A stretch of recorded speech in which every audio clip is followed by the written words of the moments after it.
Hey, it's Juan at PSL again.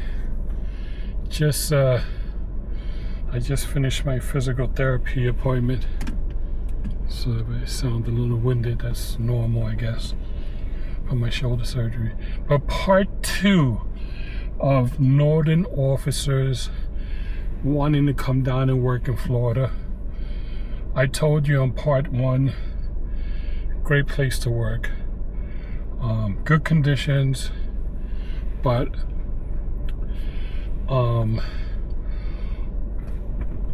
there are some areas that are wild and busy, but there's also some jurisdictions that you're more there for guidance and emergency situations and vehicles and health situations, which is cool too. I mean, after you worked in an area up north where you were in the same sector going to the, I don't know how many calls the sector get, but I'm gonna guess around 30 a night. Sometimes the same call, 3 hours separated from each other because they went back at it after you left. They promised to cut it out or they promised to leave, and you know how that goes. They come back, they can't resist each other, and then of course, the part 2 of the fighting, or part 5, whatever it is, of the fighting starts all over again. So you have to go back to the same call and separate the same people.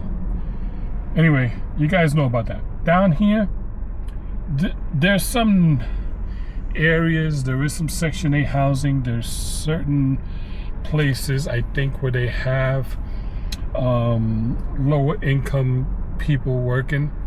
But for the most part, since I wasn't on patrol all the time, I only had to patrol once in a while as a reserve. I'm not an expert. I'm not going to try to give you an expert's view on that. I am going to tell you I did work in the schools, and I did sometimes see who showed up as the parents, and then you can understand why the kid is acting that way, or why the kid has issues or whatever, because the parents are very big into my kid didn't do that, or you're accusing the wrong kid or whatever. And then you have to kindly remind them that we have videos in our schools, in our buildings, in our stairs, in our buses. There's a lot of video coverage on our streets. I think the buses now, after I retired, they might have 6 or 8 cameras. When I was there, 4 cameras was a lot. We got to see, who threw the first punch, who grabbed the knapsack, who stole the apple, whatever the claim was. You can see a lot on these cameras. And then part 2 is when the parent shows up and says his baby didn't do nothing. No, you got the wrong kid. I've had everything from, a pencil being put in somebody's face and plunge, out of playfulness. I know that's not the term, but I think that's the term I heard, so I'm just repeating it to you so you can see the feeling you get. I got the same feeling, with playfulness, with a pencil in the face of another kid, not related, not even if it were related, not good, but so when I first started, I think it's around 2006. You did respond. There was only 6 of us, and I'm giving you a little brief insight into working in Florida. Your jurisdiction that you choose obviously could be different clientele, different demographics, different altitudes in the climate and weather. But there was bus fights you responded to. The bus driver would be screaming on the radio, they're fighting, and then you got there. In my case, I tried to get there quick, but I was covering 21 schools in south part of the county, so I could be anywhere responding. I did try to respond a lot of times, but when I did, the fight was over. Very few fights I had to actually break up. Now on the school campuses, I broke more fights, hands-on. But on the buses, usually when they heard the bus driver, call for security, call for police, we did both. What our response was, see if there's a local sector car that can respond there while I'm responding there if I'm available. I also could be tied up on other jobs that came, but in a perfect world, you're responding to a bus fight, you're responding to a car accident, and car accidents was something major because you had to identify each child still on the bus, whether they were injured or not. 99% of the time, if I can remember correctly, they were not injured. They were just shaken. Obviously, the traumatizing effect. And you identify everybody. You ask the bus driver, did they drop anybody off, so you can take them off the master roster when you compare it to who was there and who should have been there, or who didn't go to school today. The bus driver, after a while, they learn their kids very well. In the beginning, it's potluck, because new routes for them and new schools and new kids, but they're a good help. The area managers would come and assist in the transportation side of things. I would assist in the law enforcement part of things. My job was I documented the scene. I took pictures, airbag release, how much body damage to the car, how much damage to the driver and passengers. All that stuff was in my little essay, and then I would send that essay to like 10 people. So because 10 different department heads and principals and assistant principals and maybe even deans, they want to know their kids were affected. How are they affected? Are they going to have to make parent contact?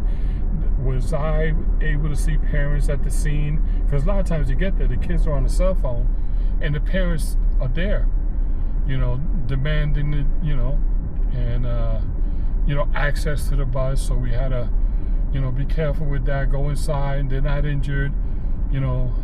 Have the kid relayed to the parents they're not injured.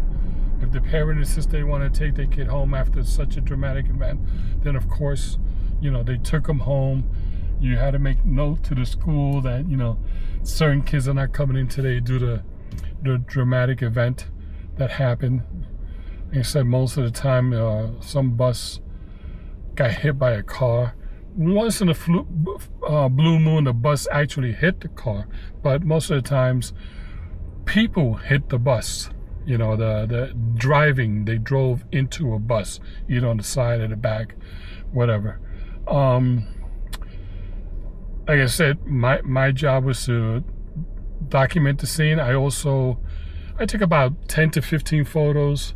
A lot of times, if there was a street sign nearby, I took a picture of the street sign to make sure everybody has a spelling, because sometimes when you call out a name of a street, and we all have these accents, I was told, they might not understand which street we're calling out, whether we're at, because other people might be responding.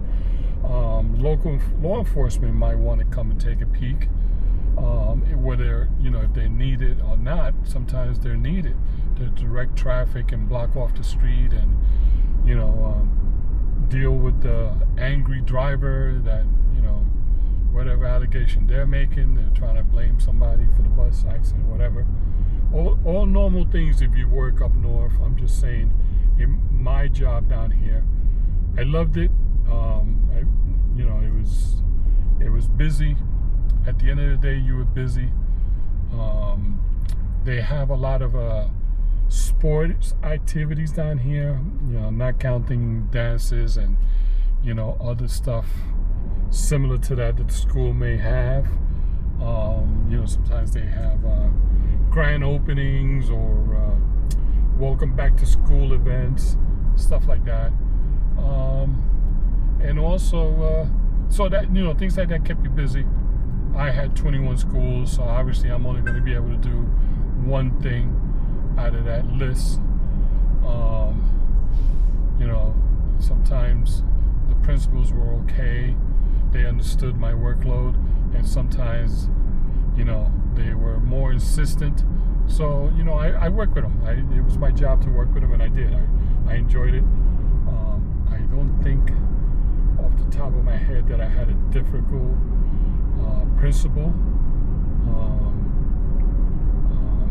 Except when you mentioned Donald Trump, then things could get testy. But other than that, great relationship, great working. They understood my function. They understood I was law enforcement. They understood I worked for the school board. They understood I worked for the sheriff's department. They understood I knew my job. I had 20 years of prior law enforcement experience. So I did have to learn how to be a school security officer, working for the school board as opposed to a campus security. Down here, campus security doesn't have to be law enforcement. A lot of them are retired law enforcement.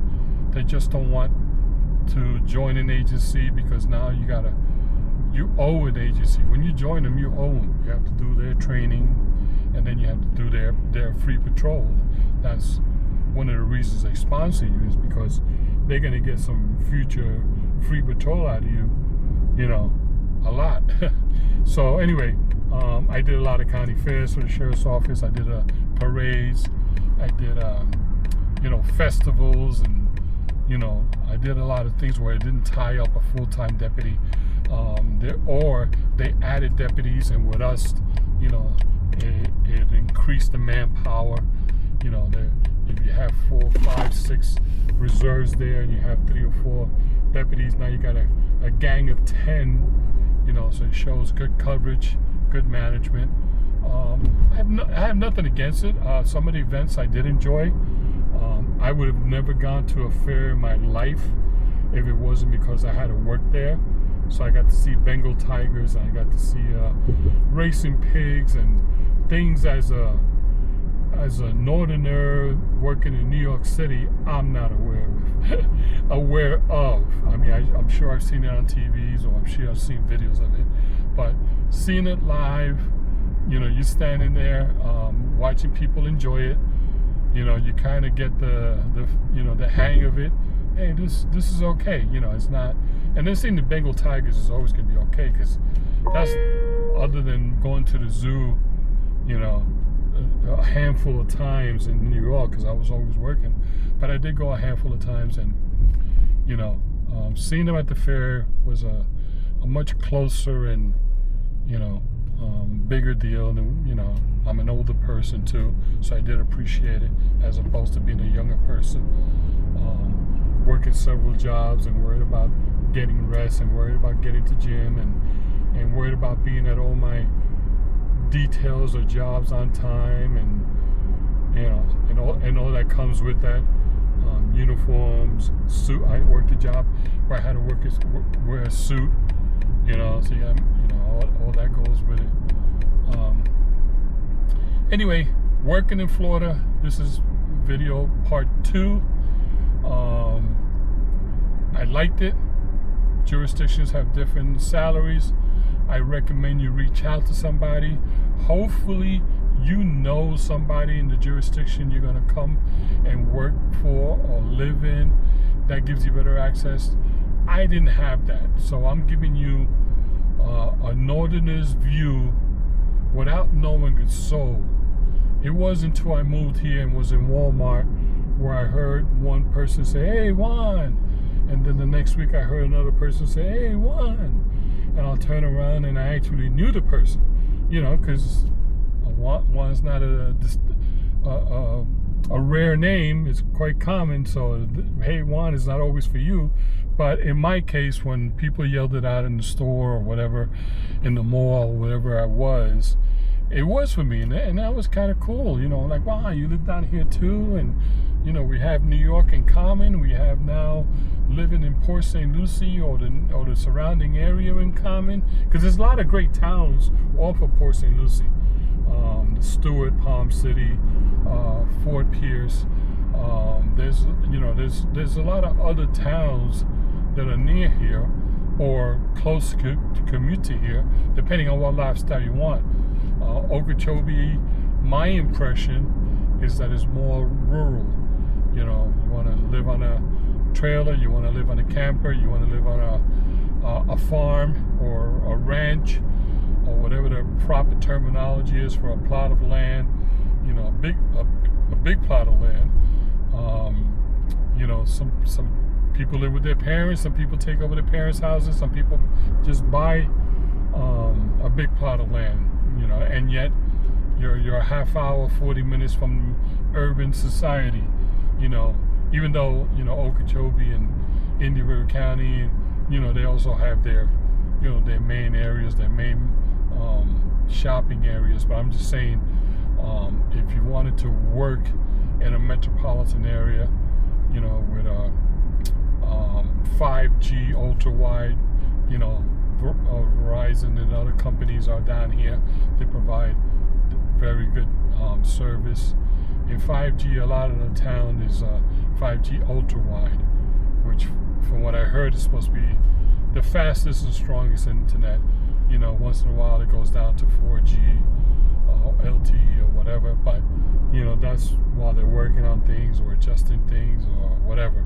But for the most part, you got 5G ultra wide, I find. Today, everything is your phone. You have GPS. You're going to a job. My case, the first couple of years, I actually bought GPS units. I had them in my dash. It was part of my equipment. And every, you know, bus accident, I had to type it in as I'm learning the town. There's a lot of circles down here. There might be in some of the jurisdictions you go to where the street is one name for a mile or two, and then it changes with the next intersection to another name, yet you're still going in a straight line. You know, you didn't make a left or a right. You're going straight, and it changes from one name to another. So, you know, that's one of the things. You'll get used to it. You're young. It's nothing. You got your cell phone. You know, you don't even need your GPS. I still have mine somewhere. I haven't even seen it in years, but I'm sure I still own them. I got at least 2 models. They, you know, had live updates and all that stuff, but your phone has everything in it. You know, carrying your phone, and then I had a work phone, so I was carrying 2 phones. You try to keep, you know, all your business associates, your work associates on your work phone that was provided by the job, and then you try to keep your personal life on the other phone. But you know, your choice. Some people made their work phone their personal phone for a couple of dollars a month extra that was withdrawn from their check, and it was well worth it, because you wouldn't get a plan that cheap from, you know, Sprint or T-Mobile or Verizon. So you know, that was a good idea too, if you don't mind, you know, having all your contacts, or having your work theoretically having access to your phone because it's their phone. I didn't have that issue. I think once I was accused of talking too much about it, and I showed them my personal phone, and then I showed them my personal bill. It says I pay $120 a month for 2 phones. So if you're going to accuse me of using your phone, you can see I use my phone. Now if some dean, SRO, deputy, PSL officer, whatever, 4PS officer calls me after hours and asking me about, you know, either school board policy or school board access to files. You know, we assisted a lot with their cases, you know, whatever they asked us, since we were sworn law enforcement.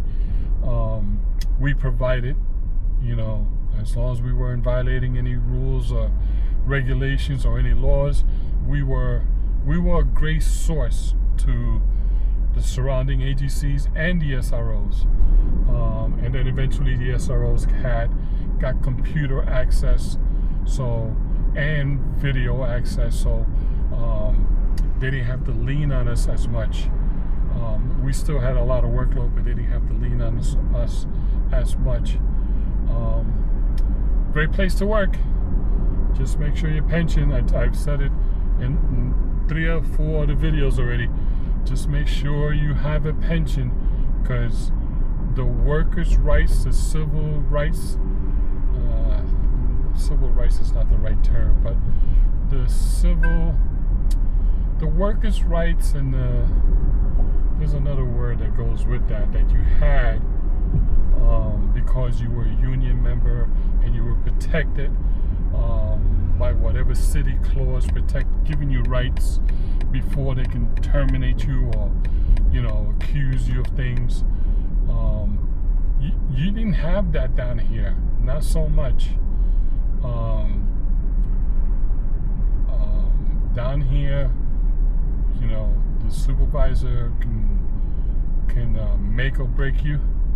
And like I said, in my case, I had workman's comp cases, and I was still, let go. I wasn't fired. I was let go, so that I was allowed to continue working in a different field.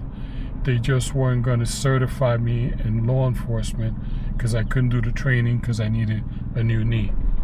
And I was afraid that the wobbling of my leg doing an obstacle course or anything similar would, further damage my hips, my other knee, whatever, my back. And I didn't want to be wobbling for the rest of my life because I was trying to keep a job. I was happy with the job.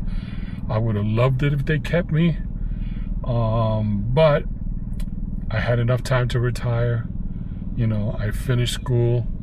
I started my master's after retirement, and I did finish it, I think, in record time, because now, is I was able to give it 100% as opposed to doing it, in between work and overtime assignments and whatever, sheriff's duty. But the point is, great place to work. I know they're offering incentives and bonuses to come down. But realistically, that bonus is not extra money. That bonus is you're gonna need it for your health insurance. You're gonna need it for they're pricing the heck out of our homes here. They're making you feel, let's say you buy a $300,000-$400,000 home. I'm not gonna talk to the rich guys because that's your business. But average guy, you sell your house in New York, you sell your condo, or you saved up. You come down here, you purchase a home. What the cities are doing is that they're pricing the home, and after a couple of years, your home value goes up in, administratively. I guess that's the word I'm trying to say. You still owe your mortgage, you're still making your payments, you're still working, but for some reason your home value has gone up, so they get to tax you more.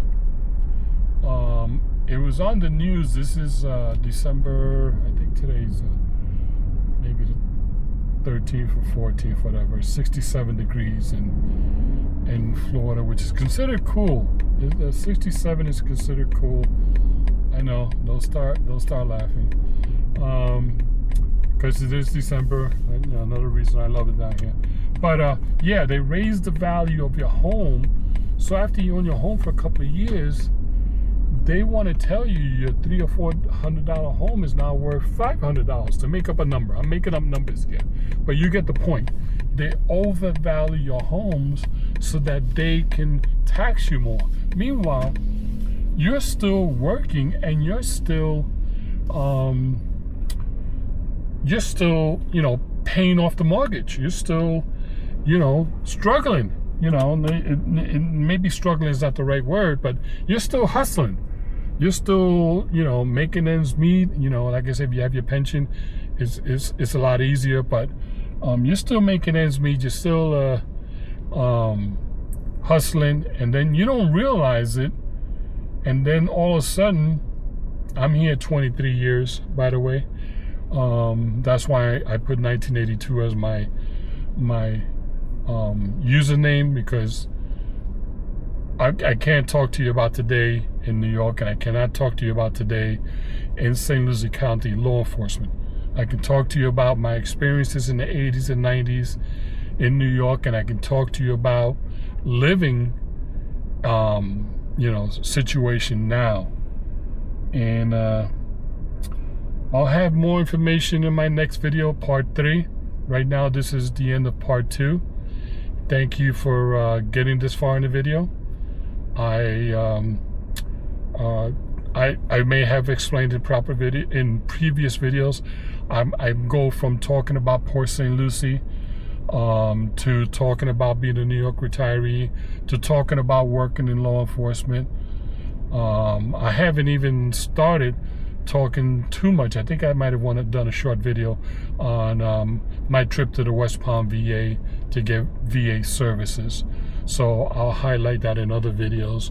But you can see where my communication is and what my profile is and what my plan is to, you know, give you a couple of different areas.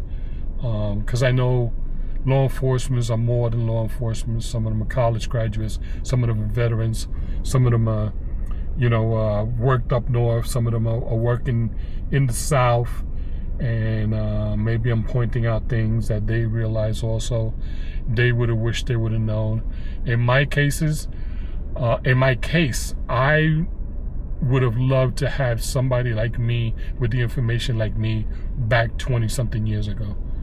Like I told you early in the video, just law enforcement, you know, trying to get a job with law enforcement in federal law enforcement, in my experience. And I could do another video on that. But for now, thanks for getting this far.